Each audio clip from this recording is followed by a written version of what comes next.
وأحسن منك لم تر قط عيني وأجمل منك لم تلد النساء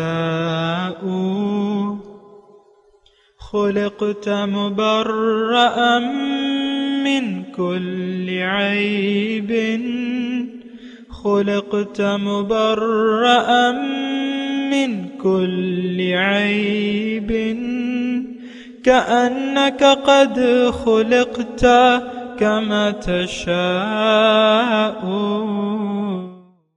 كتاب أنزلناه إليك مبارك ليدبروا آياته وليتذكر أولو الألباب. یہ کتاب برکت والی ہے جسے ہم نے آپ کی طرف نازل فرمایا ہے تاکہ دانش مند لوگ اس کی آیتوں میں غور و فکر کریں اور نصیحت حاصل کریں. اللہم صلی علی سیدنا محمد وعلی آل سیدنا محمد بعدد کل ذرۃ مئۃ الف الف مرۃ. سامعین و ناظرین کرام، السلام علیکم ورحمۃ اللہ وبرکاتہ. سامعین کرام، سورہ الزمر آیت نمبر 64 سے 66، حصہ چہارم، 2193 درس کا نمبر ہے. آج کا موضوع شرک کی حقیقت. اس کے ساتھ آج کے سبق کا آغاز کرتے ہیں. سب سے پہلے گزشتہ سبق کا اعادہ ہوگا. اعوذ باللہ من الشیطان الرجیم. پناہ مانگتا ہوں میں اللہ کی شیطان مردود سے. بسم اللہ الرحمن الرحیم. شروع اللہ کے نام سے جو بڑا مہربان نہایت رحم والا ہے. قل افغیر اللہ تأمرونی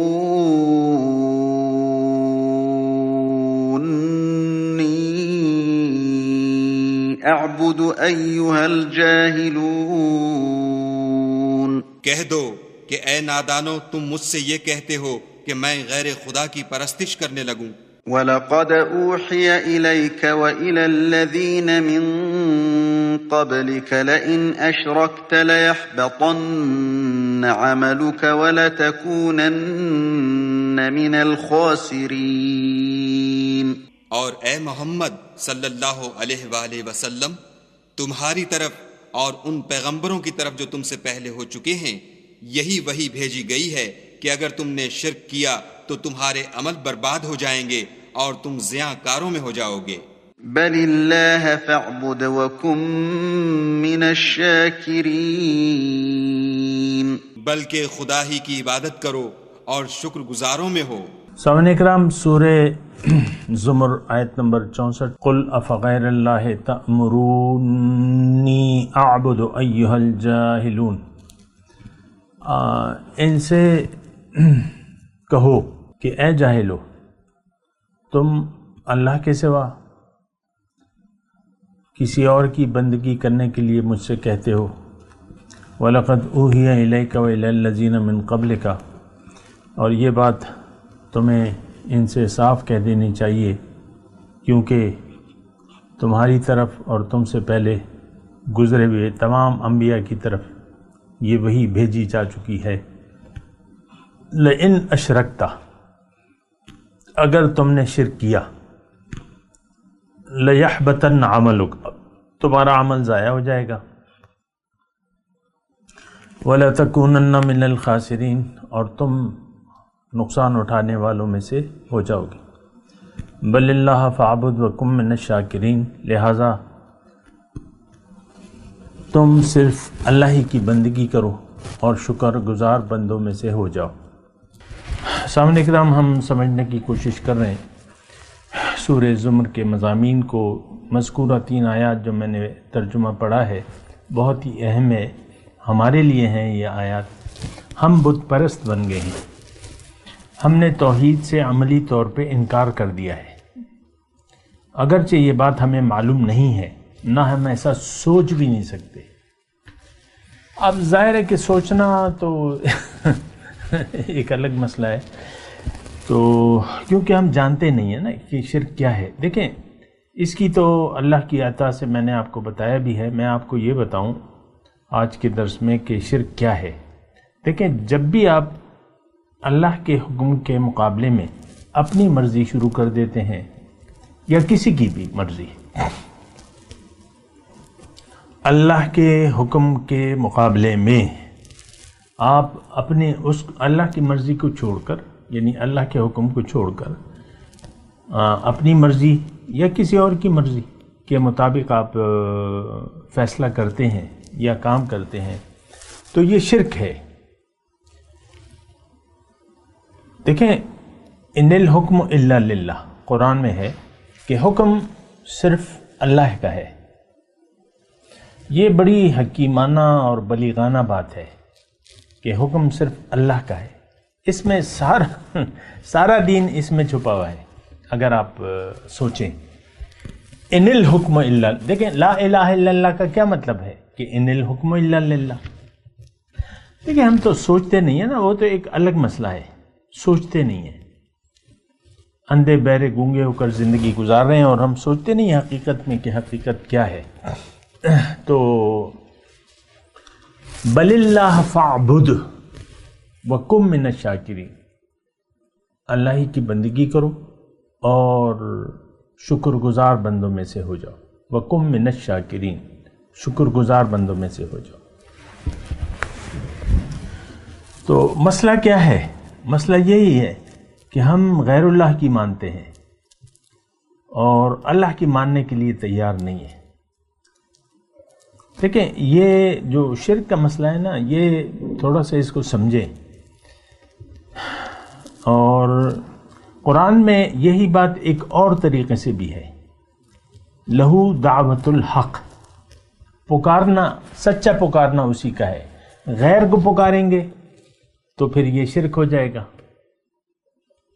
غیر کو مقصود بنائیں گے تو یہ شرک ہو جائے گا. غیر کا کہنا مانیں گے تو یہ شرک ہو جائے گا، کیونکہ ان الحکم الا للہ. دیکھیں، بالکل سادی سی باتیں، امید ہے آپ کی سمجھ میں آ رہی ہوں گی. تو پکارنا اللہ کو ہے، لہو دعوت الحق. اور اگر یعنی پکارنا کا کیا مطلب ہے کہ آپ نے امید اسی سے لگانی ہے، توقع، امید، بھروسہ، اور اسی کا حکم ماننا ہے. یعنی وہی، دیکھیں آقا وہ ہے. ایک بات نوٹ کر لیں، میں کوشش کر رہا ہوں آسان الفاظ اللہ کی عطا سے، کہ آقا کا کہنا مانا جاتا ہے. یہاں دنیا میں آپ دیکھیں، ہمیشہ آپ جو بھی ہیں، آپ جس مقام پہ بھی ہیں، آپ کو باس کا حکم ماننا ہے. کہیں بھی آپ نوکری کر رہے ہیں، فوج میں ہے نا، وہ سکھایا جاتا ہے، یعنی سینئر کو، یعنی جونیئر کو سینئر کے سامنے یس سر کہنے کا حکم ہوتا ہے کہ تم نے بلا چون و چرا بات ماننی ہے. فوج دیکھیں ایک ڈسپلن کے تحت کام کرتی ہے نا، وہاں پہ ڈسپلن کے حکم سنو اور اطاعت کرو. اور یہی معاملہ اسلام کا ہے. اسلام اللہ کے رسول میں فرماتے ہیں، ایک گائیڈ لائن دیتے ہیں کہ لا طاعت المخلوق فی معصیت الخالق، کہ مخلوق کی اطاعت نہیں ہے جبکہ خالق کی نافرمانی ہو رہی ہو. تو مخلوق میں دیکھیں آپ کا نفس بھی تو شامل ہے نا، آپ کی اپنی مرضی جو ہے. آپ کہتے ہیں، آپ جب میں کہتے ہیں تو یہ میں تو خالق نہیں ہے، یہ تو مخلوق ہے. سوچیں نا اس بات کو ذرا. آپ جب کہتے ہیں میں، تو پھر یہ میں آپ کی تو یہ تو خالق نہیں ہے، یہ تو اللہ نہیں ہے، یہ تو مخلوق ہے. آپ نے جب میں کہہ دیا تو آپ تو مخلوق ہیں. اب اگر میں کو آپ مان لیتے ہیں، میں کی اگر مان لیتے ہیں، دیکھیں بات سکون سے میں کر رہا ہوں اور اطمینان سے سنیں بات. اگر آپ میں کی مان لیتے ہیں تو آپ شرک میں مبتلا ہو گئے. دیکھیں یہ اللہ کی عطا سے، اللہ کے فضل سے ساری یہ باتیں میں آپ کو کہہ رہا ہوں۔ اگر آپ نے میں کی مان لی اور میں کے سامنے سر جھکا دیا، آپ کو غصہ کب آتا ہے؟ غضب، کہ جب میں پوری طرح آپ پہ حاوی ہو جائے۔ اور اگر آپ اللہ کے عاجز بندے ہیں تو آپ کو پھر غصہ نہیں آئے گا۔ لا تغضب۔ حضور صلی اللہ علیہ وسلم کے پاس ایک صحابی آئے تو انہوں نے کہا کہ حضور مجھے کوئی نصیحت کرے۔ تو حضور تو حکیم تھے، دانا تھے، حکیم تھے، تو انہوں نے فرمایا صحابی کو کہ لا تغضب، غصہ نہ کرو۔ تو اس کو یہ تھوڑی سی تشنگی محسوس ہوئی، اس نے دوبارہ کہا کہ حضور کچھ اور نصیحت کریں۔ حضور نے اس کو کہا لا تغضب، غصہ نہ کرو۔ پھر تیسری مرتبہ اس نے پھر گزارش کی کہ حضور کچھ اور عنایت فرمائیے۔ حضور نے کیا کہا؟ لا تغضب۔ لیکن اصل میں یہ میں جو ہے یہ صرف غصے کی بات نہیں ہے، تو ویسی ایک بات آ گئی غصے کی میں بات کر رہا ہوں، اصل میں تو آپ کی میں ہے۔ ضروری نہیں ہے کہ آپ کا غصہ ہو تو تبھی آپ کی میں ہو، آپ ٹھنڈے جذبات میں بھی میں سے کام لیتے ہیں۔ اس بات کو آپ محسوس کریں نا ذرا، ٹھنڈے یعنی ہم پر دیکھیں، نفس حاوی ہے، ہماری میں ہم پر حاوی ہے۔ یہ صرف غصے کی بات نہیں ہے، میں سارے معاملات میں ہماری میں ہم پر حاوی ہوتی ہے۔ ارأیت من اتخذ الہہ ہواہ، کیا دیکھا ہے تم نے اس شخص کو جس نے اپنا معبود اپنی خواہشات نفس کو بنا لیا ہے؟ اب اس آیت کا کیا مطلب ہے؟ سوچیں نا تھوڑا سا، نفس کو معبود، یہ نفس کیا ہے؟ یہ میں ہے آپ کی، آپ اسی نفس کے کہنے کے مطابق چل رہے۔ اور وہ حضور صلی اللہ علیہ وسلم کی بات کو بھی یاد کریں کہ الکیس من دان نفسہ وعمل لما بعد الموت، کہ تم میں سے ہوشیار انسان وہ ہے جو اپنے آپ کو قابو میں کر لے اور عمل کرے اس وقت کے لیے جو موت کے بعد شروع ہوگا۔ اور والعاجز، اور بے وقوف ہے جو من چاہی زندگی گزار رہا ہے، اپنے نفس کی پیروی کر رہا ہے۔ من اتبع نفس ہوا وتمنا علی اللہ، اس کے باوجود وہ اللہ سے توقع رکھتا ہے۔ دیکھیں اس حدیث میں ایک باریک نقطہ سمجھیں اس کو، اگر آپ خواہشات نفسانی کے مطابق زندگی گزار رہے ہیں تو آپ کی بخشش نہیں ہو سکتی۔ آپ اللہ سے پھر کوئی توقع نہ رکھیں، آپ اللہ سے پھر کوئی توقع نہ رکھیں۔ یہ تو حدیث کا صاف مفہوم ہے، میں تو اپنے آپ سے کچھ نہیں کہہ رہا۔ بے وقوف ہے وہ شخص جو من چاہی زندگی گزار رہا ہے پھر بھی اللہ سے توقع رکھتا ہے، یعنی یہ تو مشرک ہے۔ بات کو ذرا سمجھیں، قرآن اور حدیث دونوں ایک مضمون ہے کہ آپ کی بخشش ہو ہی نہیں سکتی اگر آپ من چاہی زندگی گزار رہے ہیں۔ جیسا کہ قرآن کی آیت میں نے آپ کو سنائی، ارأیت من اتخذ الہہ ہواہ، کیا دیکھا ہے تم نے اس شخص کو جس نے اپنی خواہشات کو اپنا خدا بنا لیا ہے۔ وَأَضَلَّهُ اللَّهُ عَلَىٰ عِلْمٍ، اور باوجود علم ہونے کے اللہ تعالیٰ نے اسے گمراہ کر دیا ہے۔ اللہ گمراہ نہیں کرتا کسی، اس کا میں نے بتایا آپ کو۔ اور اس کی وختمہ علی قلبہ، اس کے دل پہ مہر لگا دی ہے، اس کی سماعت پر اور اس کی بصارت پر۔ اور پھر اللہ تعالیٰ فرماتا ہے ام تحسب ان اکثرہم یسمعون او یعقلون، کیا خیال ہے تمہارا اے مخاطب قرآن کہ ان میں سے اکثر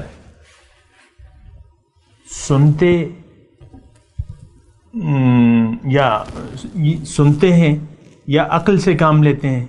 یعنی تمہارا یہ خیال غلط ہے، یہ نہ کسی کی بات سننے کے لیے تیار ہے نہ عقل سے کام لینے کی تیار۔ انہم الا کالانعام، یہ ان کی مثال جانوروں کی سی ہے، بل ہم اضل سبیلا، بلکہ یہ جانوروں سے بھی گئے گزرے ہیں۔ بات تو ظاہر ہے، صحیح ہے کہ جانور تو ایک مقصد کے لیے زندہ ہیں، ہم تو راستہ ہی بھول گئے اپنا، ہم نے تو وفاداری چھوڑ دی ہے اللہ سے اور دغا کا راستہ اپنا لیا ہے۔ ہم تو دغا باز ہیں، دھوکے باز ہیں، ہم دھوکہ دینے کی کوشش کر رہے ہیں اللہ کو۔ یخادعون اللہ والذین آمنوا، آج کا مسلمان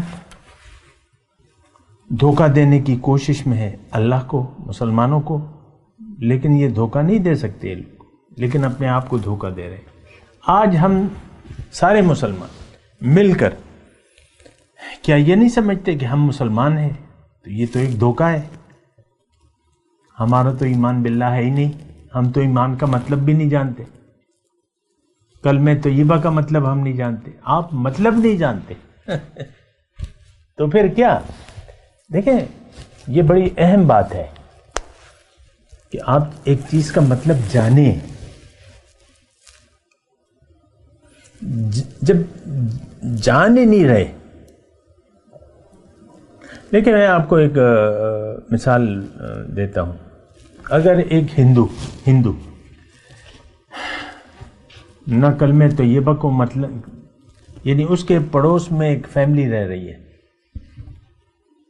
اچھا میں اپنا واقعہ نہیں سناتا، ایک پڑوس میں فیملی رہ رہی ہے، مسلمان فیملی ہے، وہ مسجد میں آتا جاتا ہے مسلمان، اس کے بچے بھی، محلے میں مسجد ہے، پڑوس میں ہندو بھی رہتا ہے، وہ مسلمان کے اخلاق اچھے ہیں، اور تو یہ ہندو متاثر ہو جاتا ہے کہ بھئی یہ تو بڑا اچھا کاروبار بھی اچھا ہے اس کا، اور یہ بڑا مالدار بھی ہے اور کاروبار بھی اچھا چل رہا ہے، ہو سکتا ہے یہ اس کو اسلام کی وجہ سے ایسی چیز ملی ہو۔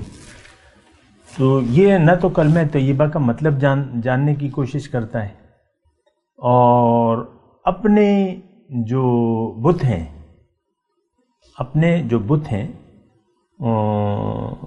ان کی، یعنی ان کو باطل نہیں سمجھتا۔ گھر میں اس نے مختلف بت بنا رکھے ہوئے ہیں، بت تو بازار میں ملتے ہیں ان کے، تو اور وہ روز ان کی پوجا کرتا ہے۔ اچھا اب یہ کہہ رہا ہے یار میرے ذرا کاروبار اچھا ہو جائے، یہ مسلمان ہے، ہو سکتا ہے اسلام کی وجہ سے اس کو یہ اتنی کاروباری ترقی حاصل ہو رہی ہے، تو وہ کہتا ہے یار مسلمان سے کہتا ہے کہ مجھے کلمہ پڑھا دو۔ اب مسلمان اسے کلمہ پڑھا دیتا ہے، وہ مسجد میں بھی جانے لگتا ہے، ادھر بتوں کی بھی پوجا کرتا ہے، گھر میں مندر نہیں جاتا لیکن گھر میں اب پوجا، کیونکہ وہ تو اب بظاہر مسلمان ہو گیا ہے۔ دیکھیں یہ غور کیجئے ذرا اس مثال پر، بتوں کی پوجا کو نہیں چھوڑتا، اسے نہ قرآن سے کوئی علاقہ ہے، یعنی کوئی لگاؤ ہے، نہ واقفیت ہے، نہ قرآن کے معنی جانتا ہے، نہ قرآن کو، دیکھیں قرآن کو تو ویسے ہی ہے جیسے کہ آج ہم ہیں، ہمارا قرآن کے ساتھ کوئی علاقہ نہیں ہے، کوئی تعلق نہیں ہے، بجائے ناظرہ کے۔ یہ ہندو جو ہے یہ ناظرہ بھی سیکھ لیتا ہے کسی بھی طریقے سے، قاری صاحب سے، ادھر ادھر سے، قرآن بڑی اچھی آواز میں تلاوت کرنے لگتا ہے، اور رٹ بھی لیتا ہے، رٹنا آپ جانتے ہیں نا، بنا سوچے سمجھے رٹ لیتا ہے، حافظ قرآن ہو گیا اور قاری ہو گیا، اور پگڑی باندھ لی، مٹھی بھر داڑھی چھوڑ دی، مسجد میں بھی جاتا ہے، گھر میں بت بھی رکھے ہوئے، کلمہ طیبہ کے مطلب کو جانتا تک نہیں ہے کہ اس کا مطلب کیا ہے۔ دیکھیں یہ میں ہندو کی نہیں، یہ میں مسلمانوں کی بات کر رہا ہوں، ہمارے تو سینے میں بت ہیں، ہم تو دیکھیں بڑا بت جو ہے وہ دنیا کا ہے، ظاہر کا ہے، ہم اس کے سامنے سجدہ ریز ہیں۔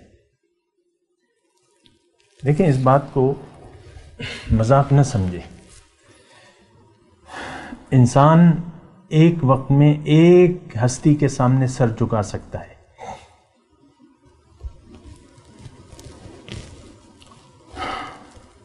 تو ہم نے سجدہ کیا ہوا ہے دنیا کو، اللہ کے سامنے وہ سجدہ کرنے کے لیے تیار نہیں ہیں ہم، جو کہ کرنا چاہیے یا جس کا حکم ہے۔ وہ شاعر نے کیا خوب کہا ہے کہ وہ ایک سجدہ جسے تو گراں سمجھتا ہے، 1000 سجدوں سے دیتا ہے آدمی کو نجات۔ تو ہم تو وہ سجدہ کرنے کے لیے تیار بھی نہیں ہیں۔ دوسری اہم بات یہ ہے کہ وہ سجدہ ہمیں معلوم ہی نہیں ہے، جانتے بھی نہیں ہیں۔ وہ سجدہ ہم اس کی حقیقت کو بھی نہیں جانتے، وہ کیسے کیا جاتا ہے۔ آج کا مسلمان یہ نہیں جانتا کم از کم، کہتے ہیں بس یہ ٹھیک ہے میں نماز روزہ حج زکوٰۃ کر رہا ہوں اور باقی تو میں زندگی میرے اپنی ترجیحات ہیں۔ ہاں اب یہ زبان سے نہیں کہتے یہ لوگ، لیکن ہماری ترجیحات تو آپ کو معلوم ہے۔ آپ سے زیادہ کون بہتر جانتا ہے کہ ہماری ترجیح تو دنیا ہے، ظاہر اور ظاہر اور ظاہر، آپ کی باتیں ظاہر، آپ کے عمل میں ظاہر، آپ کے فیصلے ظاہر پہ۔ سمجھے اس بات کو، یہ شرک ہے۔ دیکھیں میں اپنے مضمون کی طرف آتا ہوں۔ پکارنا اللہ کو ہے۔ اللہ کی پکار کیا ہے کہ بس اللہ سے توقع رکھو، اللہ سے مانگو، اللہ کے حکم کے سامنے سر جھکا دو، یہ پکارنا ہے۔ اگر آپ اللہ کے حکم کے سامنے سر نہیں جھکاتے، سجدے اطاعت نہیں کرتے، اور جیسے کہ ہم نے ابھی پڑھا وَأَنِيبُوا إِلَىٰ رَبِّكَ وَأَسْلِمُوا لَهُ، کہ اپنے رب کی طرف رجوع کر لو اور اس کے حکم کے سامنے سر جھکا دو۔ یہ سر جھکانا ایک تو یعنی اس میں بات یہ ہے، ایک تو ہم سمجھتے نہیں ہیں کہ یہ ہے کیا چیز، یہ سر جھکانا کیسا ہوتا ہے، یہ سمجھنا اور سمجھانا بھی بڑا مشکل ہے، لیکن میں اللہ کی عطا سے آپ کو بتا رہا ہوں۔ دیکھیں زندگی اللہ کی مرضی سے گزار۔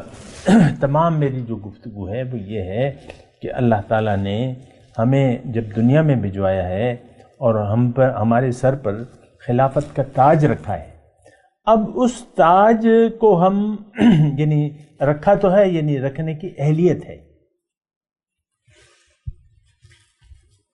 دیکھیں تاج خلافت جب تک ہم پہنیں گے نہیں تو جنت میں نہیں جا سکتے، یہ بات نوٹ کر لیں۔ باتیں میری بعض اوقات مجھے خود لگتا ہے کہ میں مشکل باتیں کر رہا ہوں، کیونکہ عام طور پہ ایسے ہمیں نہیں کہا جاتا معاشرے میں، اور ہمیں تو ظاہر میں الجھا دیا گیا ہے۔ رفع یدین کرو نہ کرو، ہاتھ اوپر باندھو نیچے باندھو، اور نماز کے بعد فرض نماز کے بعد دعا ہے نہیں ہے، اور تیجا ہے یا 40واں ہے یا نہیں ہے، برسی ہے کہ نہیں ہے، ان باتوں میں ہمیں الجھا دیا گیا ہے۔ اور یعنی سارے میں کیا آپ کو بیان کروں، ساری باتیں آپ کے سامنے ہیں۔ اختلافات، اس کو ہوا دی جاتی ہے، اسی کی بنیاد پر جو ہے فرقوں کی بنیادیں پڑی ہوئی ہیں۔ رسول اللہ حاضر ناظر ہیں، دوسرے کہتے ہیں نہیں ہے، عالم غیب ہیں، دوسرے کہتے ہیں نہیں ہے، بشر ہیں، دوسرے کہتے ہیں نور ہیں، عالم غیب ہیں نہیں ہے، اسی پر۔ اور یہ پکارنا جو ہے اکثر دیکھیں میں آپ کو ایک بات بتاؤں کہ بہت سا ایک یعنی پڑھا لکھا طبقہ ہے جو کہتا ہے کہ یعنی یہ پکارنے کا لفظ اس نے قبروں تک محدود کر دیا ہے، یا اولیاء اللہ کو تک محدود کر دیا ہے کہ ان کو نہ پکارو، تم شیخ عبد القادر جیلانی کو نہیں پکار سکتے۔ بھئی کون پکار رہا ہے؟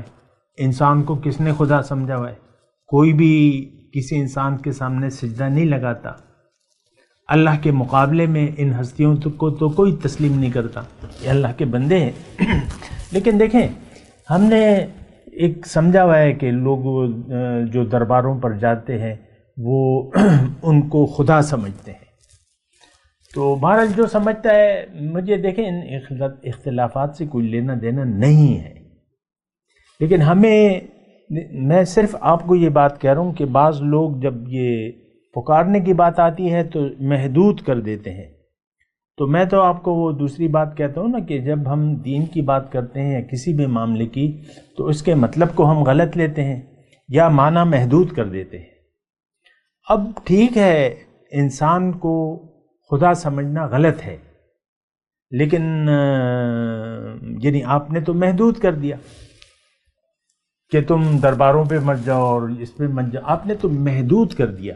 میں یہ نہیں کہتا کہ کوئی اگر یہ عقیدہ رکھتا ہے کسی قبر سے کہ اللہ کے مقابلے میں یہ میری مدد کرے گی تو یہ تو شرک ہے، یہ تو میں بھی کہہ رہا ہوں، کسی میں کوئی طاقت نہیں ہے۔ آپ میری باتیں سنتے ہیں، کبھی بھی میں نے یہ نہیں کہا کہ بھئی یعنی اللہ کے مقابلے میں کوئی ہستی آپ کی مدد کر سکتی ہے یا آپ کو نقصان پہنچا سکتی ہے۔ ساری میری تقریریں اسی کے بنیاد پر ہوتی ہیں، لیکن آپ معنی محدود کر دیں۔ بعض مفسرین جو ہے جب یہ ایسی آیت آتی ہیں تو بس وہ آپ ترجمے میں دیکھیں اس کے تفسیروں میں کہ یہ دیکھو بابوں اور بزرگوں کی باتیں ہو رہی ہیں، ان کو نہیں پکارنا چاہیے، یعنی آپ نے تو محدود کر دیا۔ میں صرف یہ کہہ رہا ہوں کہ آپ قرآن کے اصل روح کے مطابق اس کو سمجھیں۔ پکارنا اللہ کو ہے بس، کسی میں کوئی طاقت نہیں ہے اللہ کے مقابلے میں۔ ہاں اللہ تعالیٰ چاہے تو یہ تو اسباب ہے، ہم سب ایک دوسرے کو پکارتے رہتے ہیں، تو پکارنے کا یہ مطلب نہیں مدد مانگتے رہتے ہیں بھئی تم مجھے نوکری دے دو۔ یہ درخواست اب جو نوکری کے لیے دیتے ہیں تو کیوں دیتے ہیں؟ آپ کیوں پکار رہے ہیں اس کو؟ یہ گمراہی ہے۔ میں آپ کو یہی کہہ رہا ہوں کہ ہمیں ایسے کاموں میں قرآن کو محدود کر دیا گیا ہے، نہیں، قرآن کو صحیح اس کی روح کے مطابق سمجھیں۔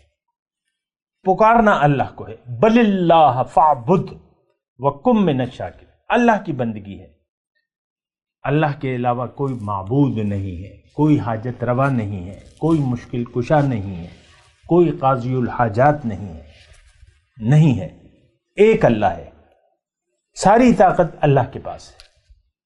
یہ صحیح اللہ کی عطا سے میں آپ کو بتا رہا ہوں۔ بہرحال آج کا جو سبق تھا جو اللہ کی عطا سے میں نے آپ کو بتایا، تو دیکھیں اس کا خلاصہ میں آپ کو بتاتا ہوں کہ شرک یہ ہے کہ جب آپ اپنی انا کو اپنے اوپر حاوی کر لیتے ہیں اللہ کے حکم کے مقابلے میں، تو آپ کا بیڑا غرق ہو گیا، آپ گئے کام سے۔ اور اب آپ کا کوئی نیک عمل آپ کے کام نہیں آئے گا، نہ نماز، نہ روزہ، نہ زکوٰۃ، کچھ بھی آپ کے کام۔ لَيَحْبَطَنَّ عَمَلُكَ لَإِنْ أَشْرَكْتَ، اگر تم نے شرک کیا تو تمہارے اعمال میں ضبط کر لوں گا۔ یعنی دیکھیں اس کی بات میں انشاءاللہ اگلے درس میں بھی کروں گا، لیکن میں آپ کو بتا رہا ہوں کہ شرک جو ہے وہ تمام نیکیوں کو جلا دیتی ہے۔ کیا کرتی ہے؟ جلا دیتی ہے۔ جیسے لکڑی ہے، بس لکڑی اگر بھگو دیں تو ٹھیک ہے، اس کو کچھ تھوڑا نقصان پہنچے گا، کوئی اور چیز کر دیں نقصان پہنچے گا اسے، لیکن اگر آپ اسے جلا دیں تو وہ تو بس ختم ہو جائے گی۔ انسان کی کامیابی کی بنیاد جو ہے وہ توحید ہے۔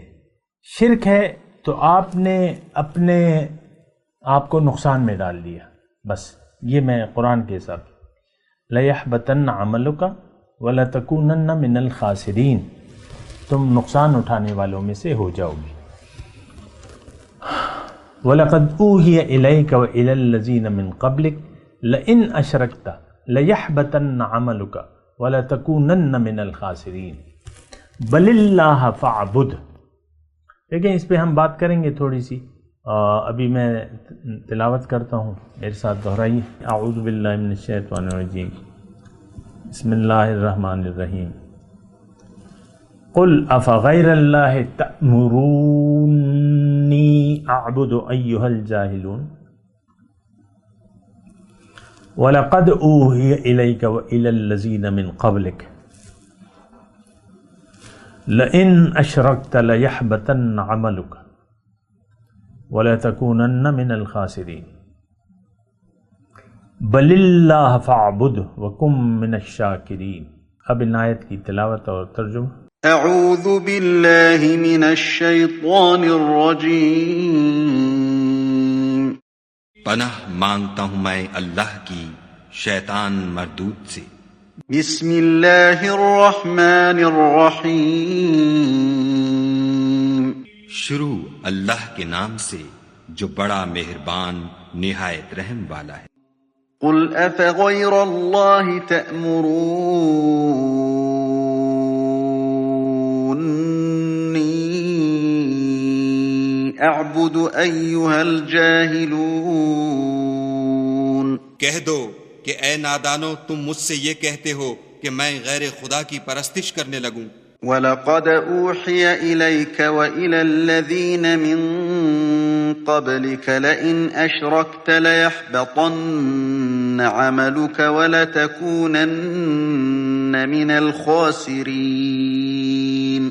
اور اے محمد صلی اللہ علیہ وآلہ وسلم، تمہاری طرف اور ان پیغمبروں کی طرف جو تم سے پہلے ہو چکے ہیں یہی وہی بھیجی گئی ہے کہ اگر تم نے شرک کیا تو تمہارے عمل برباد ہو جائیں گے اور تم زیاں کاروں میں ہو جاؤ گے۔ بل اللہ فاعبد وکن من الشاکرین، بلکہ خدا ہی کی عبادت کرو اور شکر گزاروں میں ہو۔ اس کے ساتھ ہی آج کے درس کا وقت اختتام کو پہنچا۔ اگلے درس میں انشاءاللہ ملاقات ہوگی۔ وآخر دعوانا ان الحمد للہ رب العالمین۔ مولایا صلی وسلم دائما ابدا علی حبیبک خیر الخلق کلہم۔